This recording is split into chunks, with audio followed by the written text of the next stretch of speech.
Is the comprehension of type 1 diabetes students similar to others?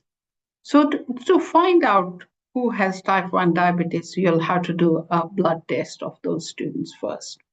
It's not ethical. We are identifying them. So don't do that. What is not ethical, don't do that. And then, is it feasible? Can you do it? As I said, is it researchable and feasible? If this topic is not feasible, don't do that. But for finding a good research problem, look at the classroom challenges. What are the challenges most teachers are finding? That could be one of the source for looking for a good research problem. Secondly, you can look at the available literature.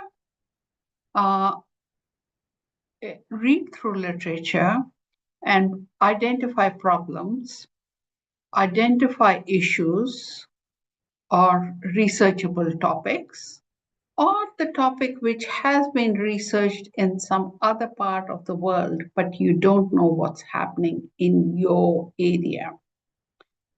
It can be, if you are a science educator, a problem has been researched in English education and you would like to see what's happening in my area. Or a problem has been investigated in Australia and now you want to look at what's happening in Indonesia. Very recently, I had someone from Indonesia come in and they are talking about doing a comparative study between Australia and Indonesian students' performance in PISA. What are the policies in both countries? Because Australia is currently performing slightly over the median performance, world standards, and Indonesia is slightly below that. So let's look at the policy. Is policy inhibiting that? So although we are looking at the policy issues, but we will go into it through the literature because literature told us that there is a discrepancy or there is a difference between the performance of students in two countries. And then professional experience, like if you're doing the professional development of the teachers or teachers who have a lot of experience, you can talk to them and ask them what are relevant problems, what are significant problems which should be researched, and come up with a concise, researchable research problem. That is the first step when we start our research journey. Sorry. Now, after we know this is my topic, and education is such a field that everything and anything going around in the world can be a part of your research topic. But that becomes very, very difficult to do. So what I tell my students is delimit. That is, sit down and draw. Even for a PhD study, I tell them not more than 5 research questions. Best is to have 3 research questions, then each research question can have few sub-questions, but never ever go for more than 5 questions because then it becomes wide and you can't go into the depth. So formulate your questions. What are you going to find in this study? Some of the questions, I put some examples coming from science and moving into inquiry education would be, how does inquiry-based learning affect primary students' science achievement?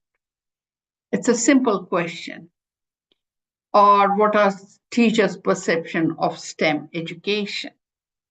Or does formative assessment improve student engagement? These all three questions will not fall under the same research topic. These are examples of questions where the language is very clear, and it is focused. You're not going out everywhere. When we are looking at how does inquiry-based learning affect primary student science achievement, that's what it would be there. And they are very, very specific and answerable.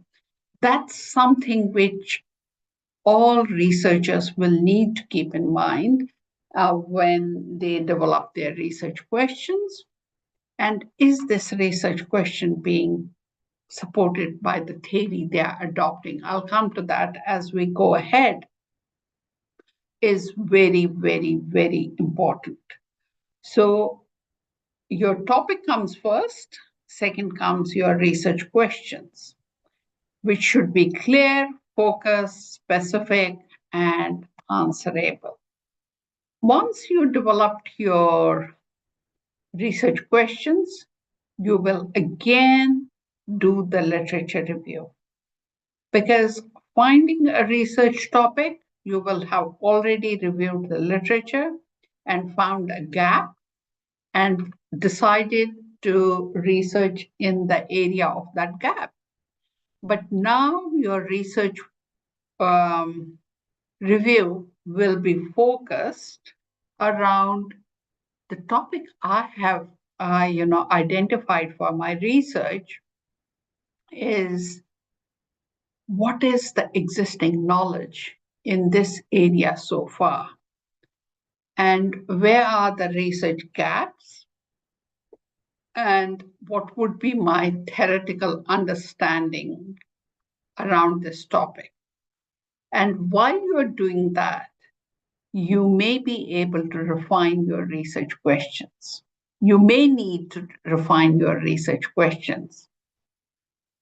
And what are the main sources for review of literature? Would be journal articles. It's very, very easy these days. I go on to,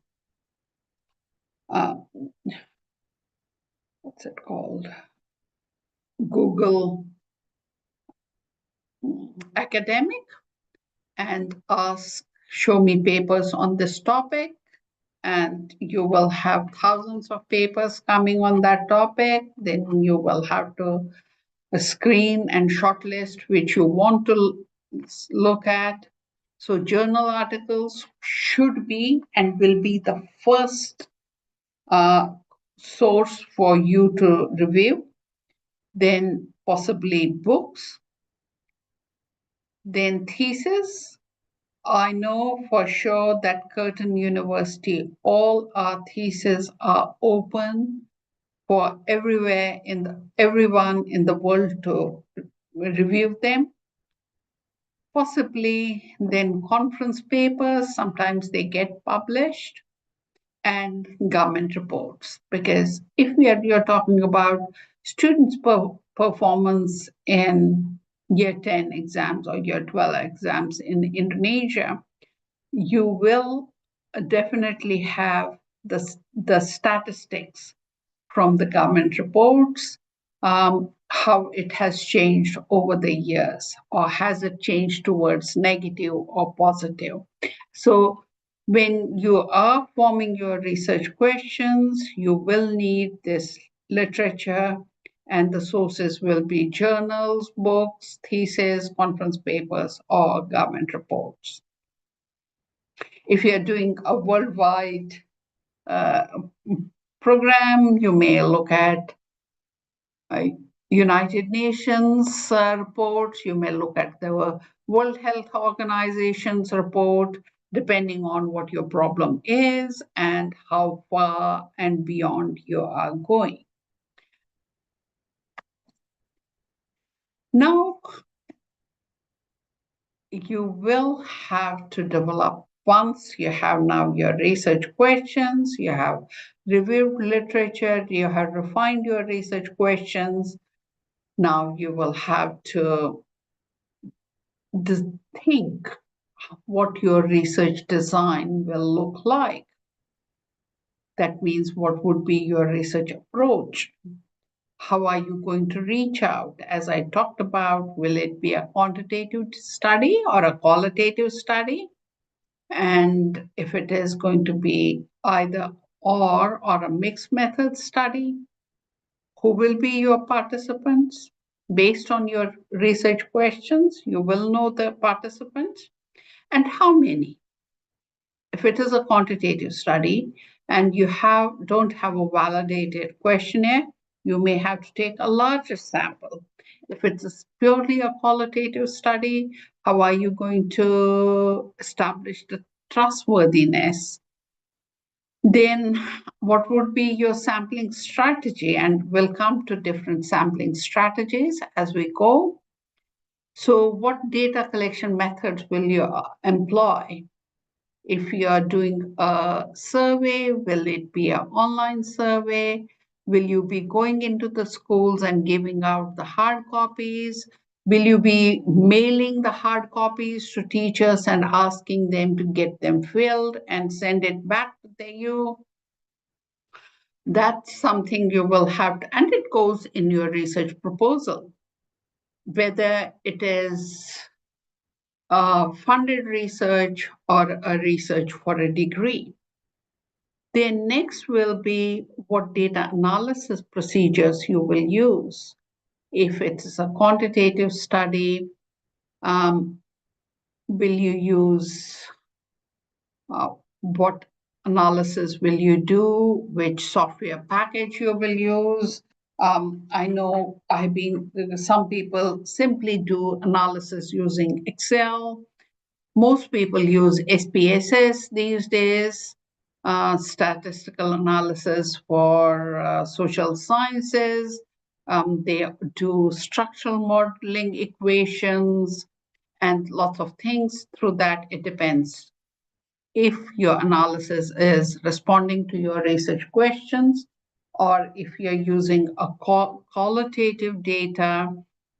If it is a short answer, you can use SPSS for text analysis, but if it is long answers, interviews, NVivo could be a program, or these days, now that we have the area, AI coming in, I know there are many AI platforms which are being used by researchers, but I have questions whether using those platforms is ethical or not. But yes, whatever we do, it has to be ethical because you will need ethics approval from your university or your institution you are representing. And now all ethics applications come with a question, will you be using AI in your data analysis? And if you are saying yes, then there will be many more questions. So ethics would be also a part of your research design. Now that you have decided what you're going to do, first of all would be what would be your sample, which I said the participants, but how will you be choosing the sample for your study? And this is mainly for the quantitative study. There are two major sampling techniques. One is the probability sampling, and the second is non-probability sampling. Here in educational research, we generally don't use probability sampling. Probability sampling is generally used in larger health surveys or studies, but it can also be used in educational settings like We use random sampling is if I'm working around a problem, whichever school tells me we'll come on board, but we will still have some yardsticks. Maybe it is a high school or a public school or a private school. So random sampling is generally used in health, but we do use it in educational scenarios as well. We generally don't use stratified or cluster sampling in educational studies, but we do use convenience sampling. As I said, we will send out invitations to all schools, and whosoever chooses to be part of the study, we take them on. Sometimes it is teacher working in the same school and then they researching with their own students. That becomes a convenience sampling. Or you knowing someone in that area and it becomes a convenience sampling. Purposive sampling can be if we are doing a design study where we have a control and experimental group. We have to have a experimental group, and then it becomes a purposive sampling. Or there is a new program being implemented in a new in a situation, and you want to measure the impact of this new initiative, new innovation. In that case, it's a purposive sampling. The snowball sampling is very popular as well, is where it goes by word of mouth. A teacher chooses to take part in a study and then she tells 10 of her colleagues or their colleagues to come and be part of the study, or we advertise our study on a social media group or through a poster somewhere that we are looking for a sample to be a part of my study, which is around da da da, and they come into this. So there are multiple ways of choosing sample for your studies, but it depends upon your problem. And these days, I see snowball sampling is also becoming very, very popular. But why we do this is we try to select participants who best address the research question. It's not technique. Choosing sample is easy, but we have to be very particular about if they are addressing the research questions we have drafted for our study. Sometimes I have even seen with my students as they progress in their study or the data they have collected, the research questions change because the data they have collected is not addressing the questions. So we end up reforming the questions. So how do we collect the data? We can collect data through surveys. We can collect data with surveys nowadays in educational research.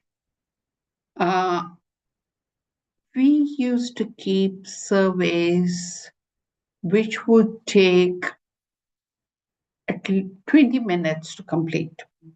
This is when I came into educational research. Before me, it was common for researchers to keep long surveys, and students would take up to 40 minutes to complete.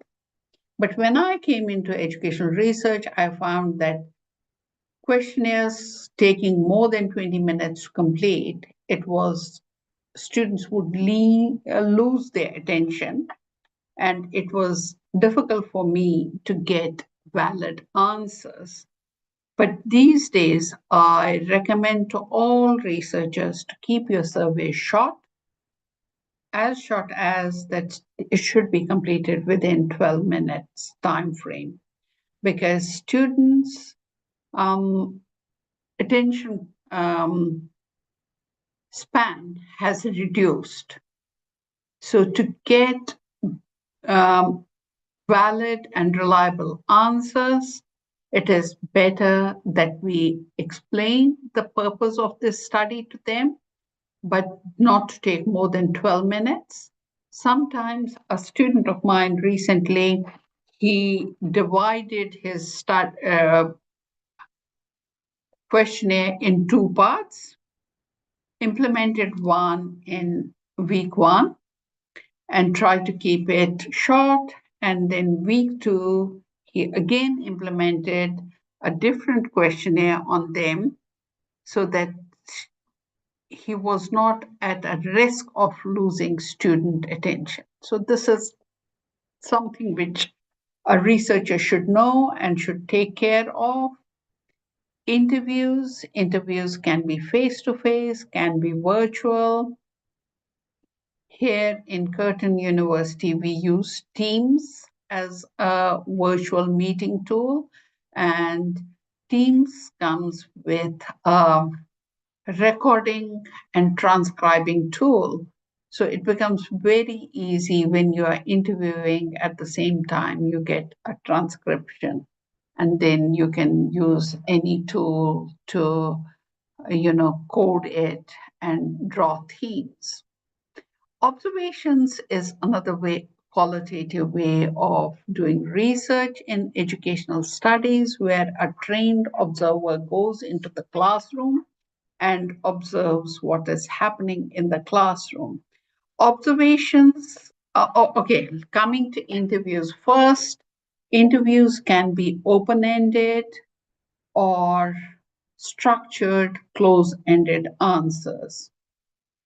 It can be structured or unstructured.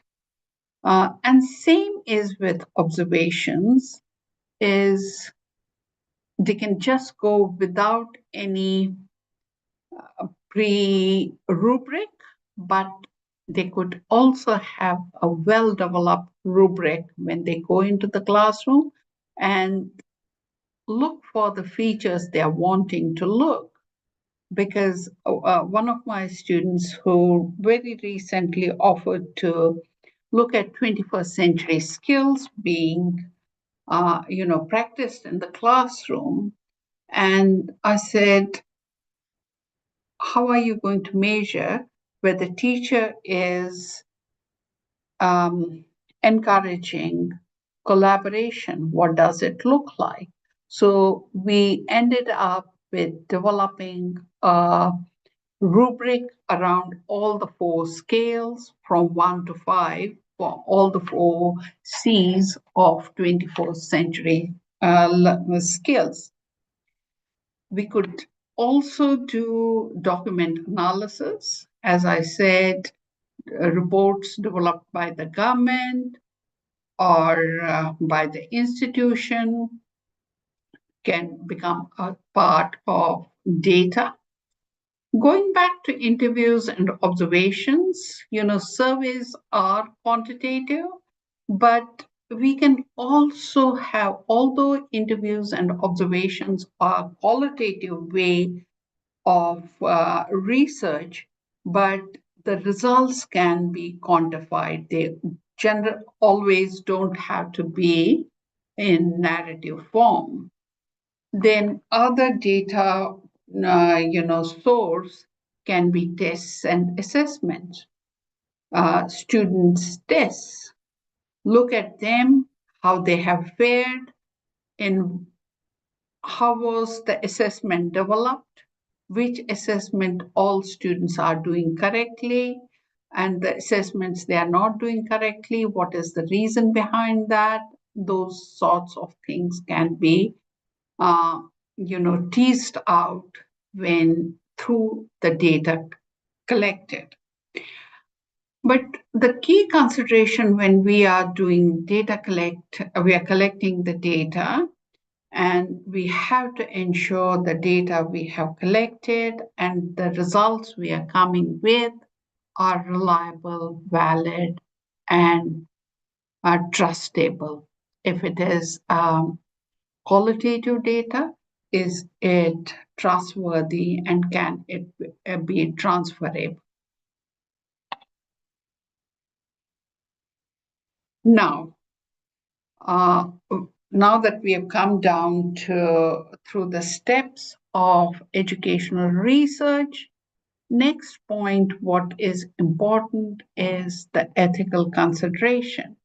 In our research, we have to ensure that you take informed consent from all the participants, which could be the students, teachers, principals, in case your students are minors, if it's happening in a schoolroom, school environment, their parental consent, and I am not sure what are the standards in Indonesia. Here in Australia, we have to have an active consent. Active consent means it has to be in writing, whether it is online or offline.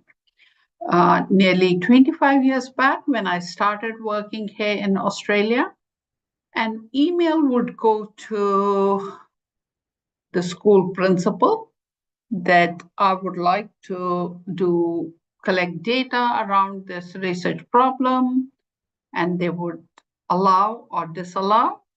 And then schools would get it printed in their school newsletter that on this date, Dr. Rekha Kaur from Curtin University will be coming here or making your child do a survey on this topic, or she could be interviewing your child.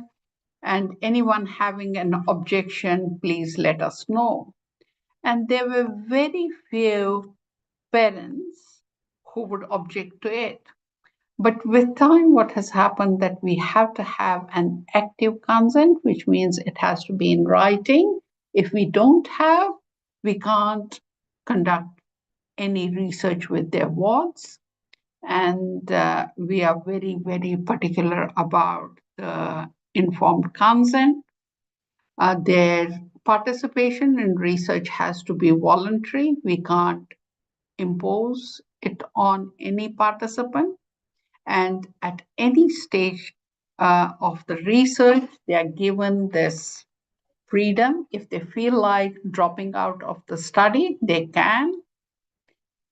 Researchers should and will have to maintain full confidentiality and privacy of the participants. Sometimes, if the data set is small, it becomes difficult to make, keep their identity private, but then it has to be brought out in the ethics application. Data has to be securely saved. Any research data, according to Curtin University regulations, we have to save it for 7 years. But if we are doing any research with minors, it has to be saved till they become adults. So ethics is mainly the idea of ethics or ethical considerations is minimizing harm to participants. It's not against the researcher, but so that we, collect the data where no harm is caused to participants. Now comes, if we have collected data, mostly quantitative data is, we can have descriptive data, inferential statistics where we look at the differences between A and B, maybe achievement in science and maths or achievement between year fives and year eights and those sorts of things. We can look at the correlation between different variables or regression analysis. But if we have the qualitative data, we will code it. Based on codes, we will categorize them, develop themes, and write it in a narrative analysis. But it doesn't stop after we develop the themes. We can also quantify how many responses fell within this theme. Trying to. Now, interpreting findings becomes a very, very interesting, stage of your research, because that comes after your results, is where we generally write a discussion section, may it be thesis or may it be a research paper or a report. So you have to ask yourself, what do the results mean?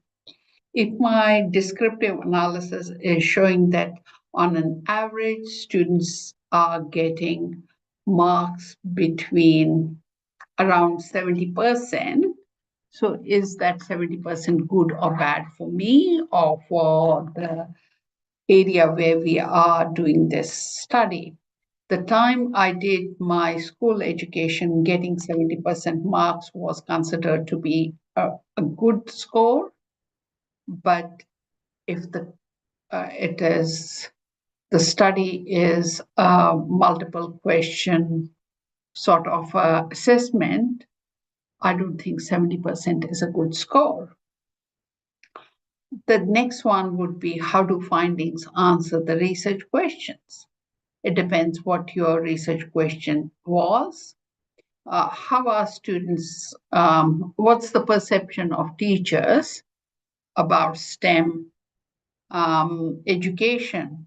So whatever findings you have got, so did you ask them the questions about it, and what are your findings telling you? Are finding consistent with previous studies? The main question is, was there any study done in the past, or was it done in a different cultural background? And are your findings concurrent with the other studies? That's where the discussion comes, and that's why review of literature. We don't call it review of literature. I tell my students, call it related review of literature, because anything and everything in educational scenario is related, is the review of literature. But you don't review all the literature, you only review the literature which is related to your study. And then in discussion section, you should be able to discuss it in relevance to your results. And finally is, what are the practical implications of research? Research, if it doesn't have a practical implication, if it is just as a report, as a thesis, for me, it has no meaning. If you're not being able to make a good use out of this research, it has no meaning. That's what we call the impact. And after you have done the discussion, last but step would be dissemination of your findings. Dissemination can happen through research reports, journal publications, presenting your results in conferences. If you're doing action research, you could do a workshop and use it for the professional development of teachers, and putting the results of your research into a positive way, making it useful. I tell my PhD students, you have come up with a thesis. Your thesis has no meaning unless the results of your study are published in journals. Because once they get published, many people around the world read it. With everything going virtually out in on the internet, it is accessible for many readers. So that makes your research impactful. Otherwise, it has no meaning if it sits on a shelf in a library. And these days, we are not even printing the thesis. We keep them as e-files in a library, in an e-library. It doesn't has any meaning. So get your work out and get it published. Disseminate it as widely as possible. Go to a conference and talk about your results. You could go to 10 conferences and make no impact, but if you're going to a conference and hitting the wall and making an impact with your study, that's worth it. As educational researchers, we do come across many challenges. First of the challenge would be, do we have the time? And I would say time is the biggest resource. And then maybe other resources as well. I would like to do action research in 100 schools. And do I have time? And do I have, like working in STEM, I need material. Do I have material to take to those schools and do that research? So resource becomes a big challenge, but then as a researchers, we need to be quite think about it critically and think about the resources we can create and go to schools. Access to participants, it is a big problem here in WA. Getting ethics approval from Curtin University is easy, but getting ethics approval from our Department of Education is practically impossible. So how do we go and do research in Department of Education, which is the government schools? It takes anywhere between 18 months to 24 months. So my PhD students don't have so much time to wait. Ethical constraints, if my problem has some ethical constraints, is data, I'm just trying to rush, is data, the quality of data, can it be questioned? Especially if we are doing quantitative data collection and using an online tool. Sometimes I've got data where they have clicked everywhere, number 55555. So when I look at my data files, sometimes I will remove such cases. There in qualitative data, sometimes researcher bias comes in when you're observing the class, or if I am the teacher researcher, I would like to think that I'm doing very well. And then translating these findings into practice can also be sometimes challenging. So I'm just trying to wrap it up. So what are the steps? You identify problem, review literature, develop your research questions, come up with a research design, collect your data, analyze data, interpret your findings, report, and then, if possible, apply it to your practice. Make takeaways would be through educational research, we improve the educational practice, support evidence-based decision-making. It enhances student learning outcomes. We are able to drive innovation and educational research, reform, and empower educators as reflective practitioners. to end my study, to my today's talk, I would say, if we have time, I don't know whether we have time, is us would like to listen from you. What educational issues would you like to investigate? What research methods would you think is most appropriate for your issue and why?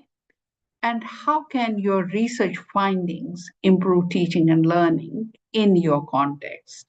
You may not have time, everyone may not have time to respond to these three questions, but I would strongly encourage you to take a picture of this slide. And when you go back home, try responding to these three questions. Because if you have responded to these three questions, you already have a research problem and a way ahead how to go ahead with your research. And thank you very much. Did I go over time, Fadila? No, it's okay, Professor. Thank you. Thank you. So should I stop sharing and wait for the questions? Okay, you can stop sharing, Professor. Anyone, questions, you can go into the chat or ask normally. Okay, thank you very much, Professor Ikako. Thank you for sharing valuable insight, expertise, and experiences with us. Okay, ladies and gentlemen, as the moderator, I will facilitate the discussion and select questions from the participants. So we now move to the question and answer session.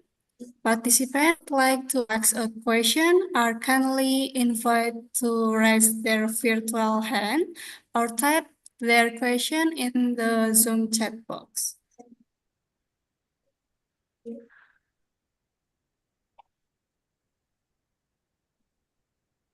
Okay,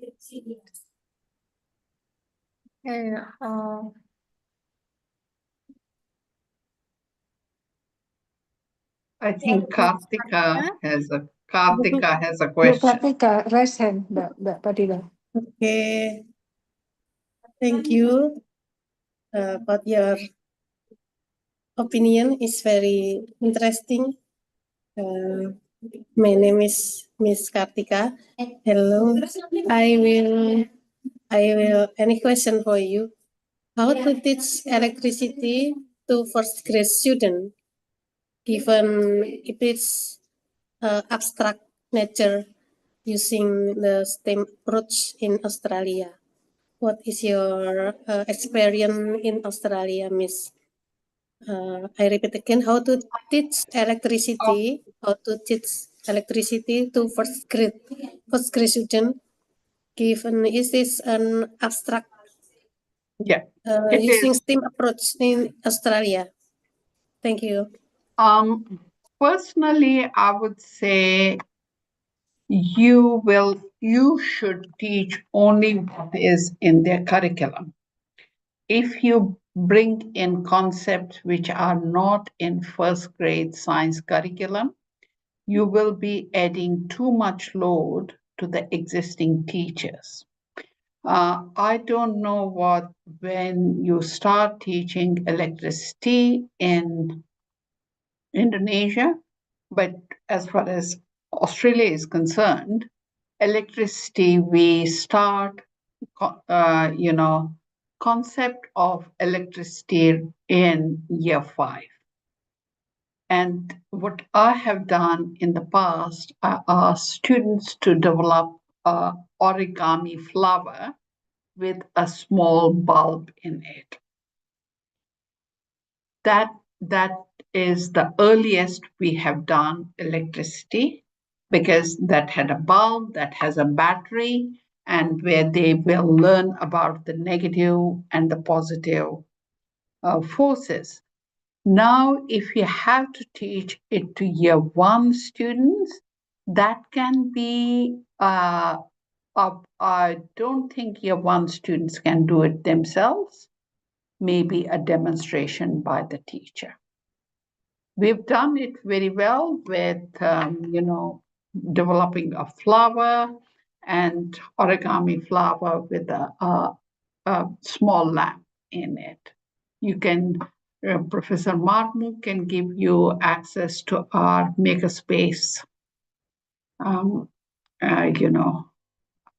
website, where we have an Indonesian chapter also, and you have examples of that electricity there. But we don't teach electricity in level 1, and I think teaching electricity in level 1 is too early. Does that answer your question?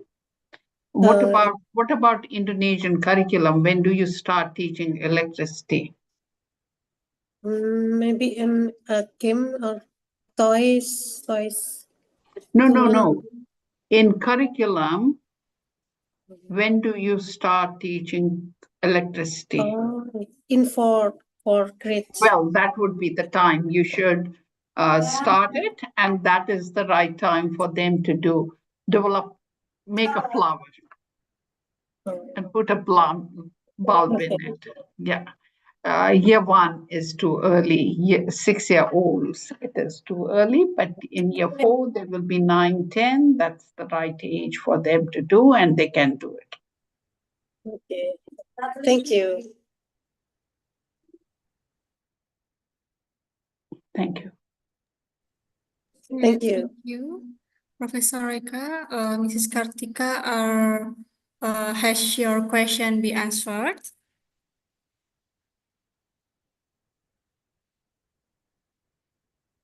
Pardon?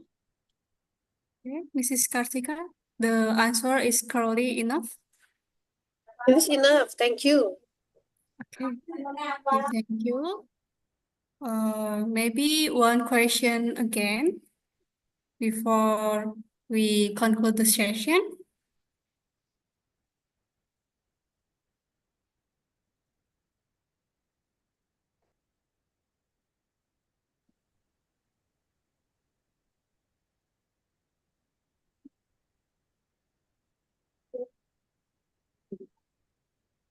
Fadila, do you have a question? Please, maybe I make Yes, a question please. again. Okay, Mrs. Maybe, Kartika. excuse me. My question is how can a Likert scale question can be analyzed qualitative? How can a Likert scale questionnaire can be analyzed qualitative? No, Likert scale is a No. quantitative questionnaire. Oh, it is quantitative. It is quantitative. It's just more quantitative. But in qualitative is interview is data interview. Interview data is qualitative. Oh, okay. Okay, thank you. Thank you very much. Thank you very much, Mrs. Okay, thank you for Mrs. Kartika for the question. Maybe I want to question Professor Reka. Yes. Based on your experience as a researcher and supervisor, what are the most common mistakes that postgraduate students make when designing their research methodology, and how can they avoid them? Thank you, Professor. It's a very good question. Yes. When my experience is when students come, they have a topic, but then they put everything in that topic. They want to look at, maybe solve the whole world educational problems in that. And then I start telling them, delimit. And main is when they start developing the research questions and they keep their research questions very broad. So I tell them, no, keep it focused. So if the research questions and research aims are well developed, and then they talk about the methodology, that's one thing. Second is when they come to, data collection. How are you going to collect the data? I don't tell them anything. We will do a survey. Do you know a survey? No, we will develop our own survey. But there has been so much educational research that surveys, lots of surveys have been developed. They are validated. You don't need to reinvent the wheel. So go and do literature review, see what work has been done in this area, and then you don't have to adopt exactly what previous people have done, but you can make that basis of your study. So I would say second mistake what they do is they don't read enough. Researchers should be reading enough, doing lots of review of literature. That's what is required of them. And then finally, once they have collected the data, they think study is over. I've done my research, I collected my data. Then actual, I would say, journey starts once the data collection has happened. Then is the analysis and writing stage is quite onerous. You have to be quite precise, and academic writing is entirely a different genre as to research writing. So they have to learn the art of research writing. That becomes next issue. Otherwise, but when they move, they learn along the way. And one thing what we have done in Curtin University, only in our school, it's not around the university. When we get our high degree by research students, first semester is dedicated to writing research proposal. So they're given 6 months to only focus on writing research proposal. And that gives them a lot of time to read, review, and come up with a good proposal. Does that answer your question? Yes, I get it for your answer, Professor. So we have to selecting again for we are research, right? Yeah. Okay, thank you, Professor, for your presentation. Thank you very much.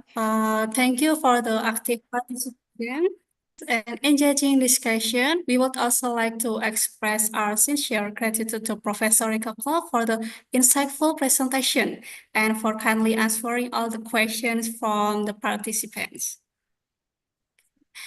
Before we conclude today's event, I would like to highlight one important message from Professor Rika's presentation. A well-designed research methodology is essential for ensuring the quality, validity, and impact of research. We hope that today's discussion has enriched our understanding and provide useful guidance for conducting rigorous and meaningful research in the field of education. Distinguished speaker and participants, we have now come to the end of today's event. Before we officially conclude this session, let us have a photo together to capture this meaningful and memorable learning experience. Okay, everyone, please turn on your camera and don't forget to show your best smile. Okay, for the first slide, Bahasa Indonesia, bahasa karo bahasa Malaysia. 1, 2, 3. Anakku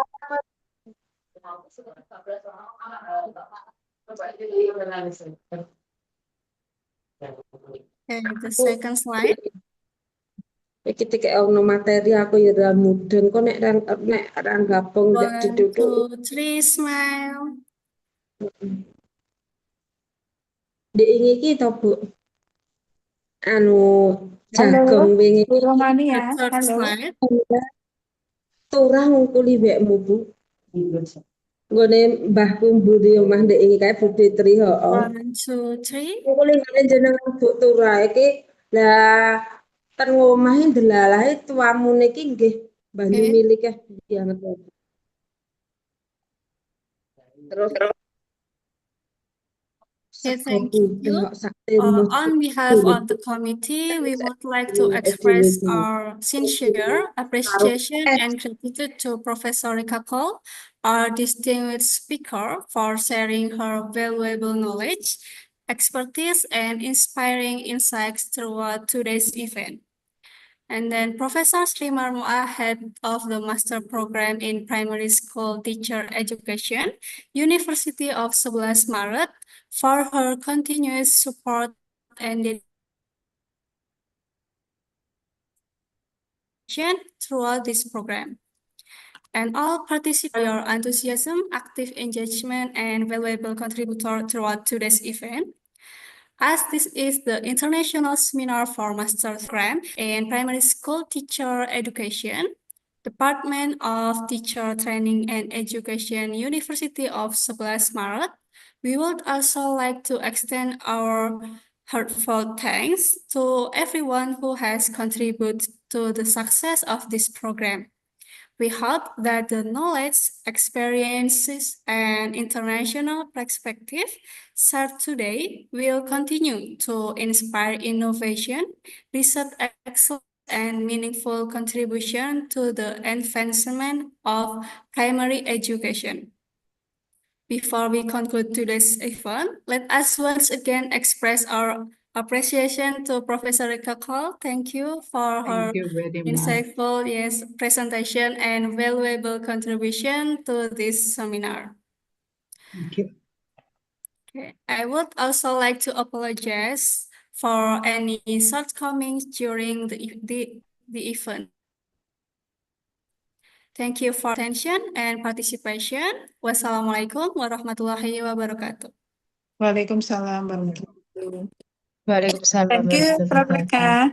Thank you. Thank you. Thursday or Wednesday, Prof. Rika, the last of seminar. I'll send you an email. Okay. So, with this today's presentation, and I think Thursday, not Wednesday. No, Wednesday, no, Thursday. Okay. Thank you, Prof. Rika. Thank you. Have a nice day. Mungkin Bapak Ibu yang belum presensi bisa presensi terlebih dahulu ada di chat Zoom. Terima kasih.